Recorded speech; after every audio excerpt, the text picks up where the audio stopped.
L'éditorial.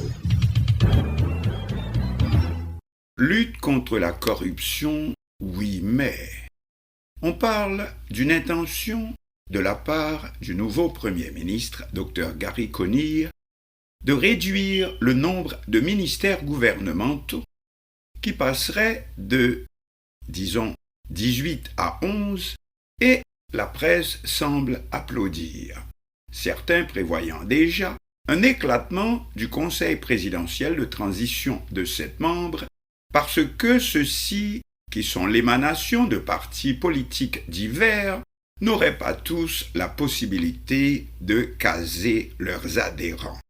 Or, l'objectif de la dite opération étant de réaliser des économies pour la caisse publique, pourquoi ne pas aller droit au but et recalculer le budget, au lieu, comme on dit, de foutre à nouveau la pagaille? Parce que, à lire les médias locaux, cela semble davantage une opération pour la galerie, comme on dit, de la politique politicienne. Oui, les caisses de l'État, en effet, sont vides, mais ce n'est pas le nombre de ses serviteurs qui est le problème, que, comme tout le monde le dit justement, c'est la corruption. Or, la corruption, ce n'est pas le fait du nombre de ministères, ou comme on dit de nos jours, de boîtes de l'État, que du pouvoir qu'a un tout petit groupe, à la fois dans l'État et à l'extérieur, sur la caisse publique.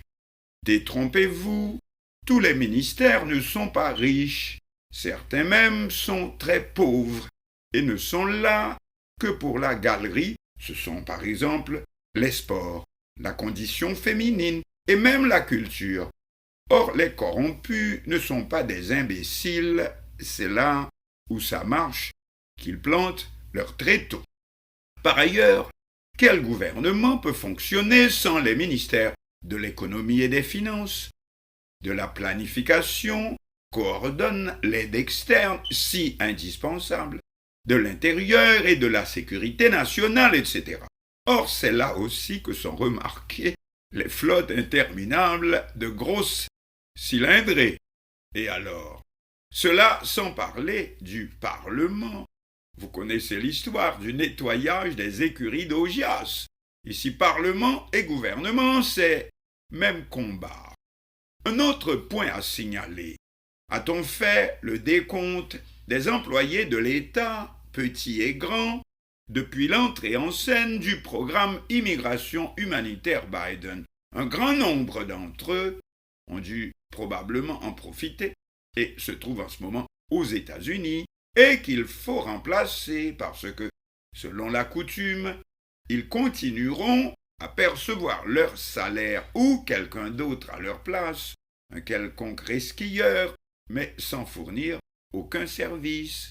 Ainsi donc, combattre les profiteurs ainsi que le mécanisme de corruption, mais là où il se trouve, et non pas dans une sorte de bouillie vidée, de grands gestes pour la galerie, voilà ce qu'il faudrait attendre d'un chef du gouvernement qui accepterait cette tâche gigantesque de restaurer le bien public national et non pas celui d'une petite minorité de profiteurs, car ici ce n'est pas le nombre de ministères qui est le problème que les professionnels en détournement des biens de l'État.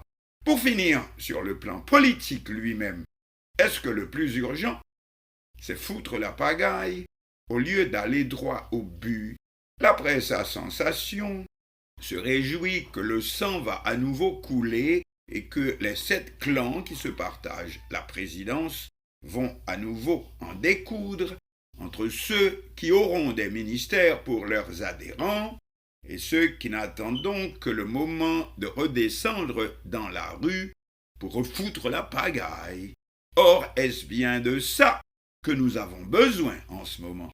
Probablement non. Comme on dit en québécois, il y a toujours moyen de moyenner, c'est-à-dire d'en sortir sans se fâcher, mais plutôt en resserrant les rangs face au véritable ennemi.